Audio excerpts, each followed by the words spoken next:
आज अपने इस वीडियो में जानेंगे 3 ऐसी बीमारियों के बारे में जो बरसात के मौसम में बहुत ही ज़्यादा कॉमन हो जाती हैं। अगर आप प्रैक्टिस करते हैं तो आपके पास कई सारे पेशेंट्स आने लगे होंगे बारिश के टाइम पे। कई बार क्या होता है, बरसात के मौसम में जगह जगह पानी भर जाता है, बरसात के बाद में भी इन्फेक्शन फैलने लगता है और बरसात के दौरान तो इन्फेक्शन रहता ही है, क्योंकि इस दौरान बैक्टीरियाज जो होते हैं बहुत ही ज़्यादा एक्टिव हो जाते हैं।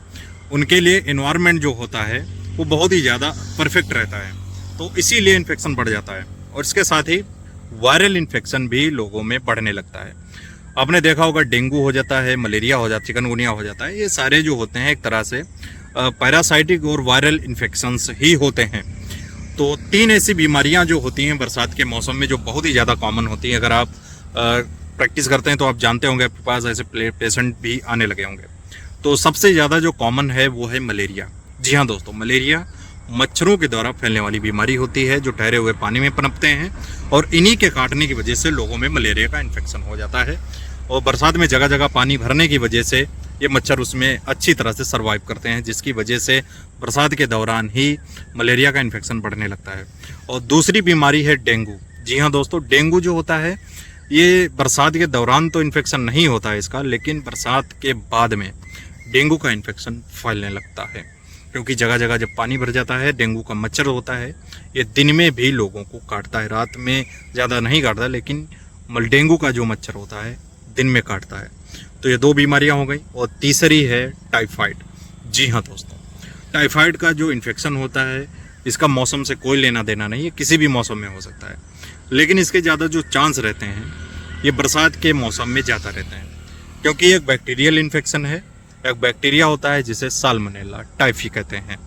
तो ये इन्फेक्शन की वजह से ही लोगों में टाइफाइड हो जाता है। और ये इन्फेक्शन होता कैसे है?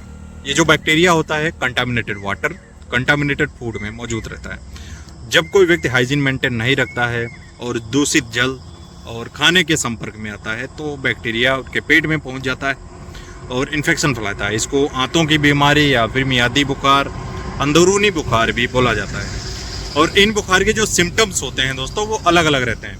मलेरिया के जो सिम्टम्स होते हैं इसमें ठंड लगकर फीवर आता है, बहुत ही ज़्यादा सर दर्द होता है, चक्कर आते हैं, वीकनेस लगती है, तो ये सारी चीज़ें रहती हैं।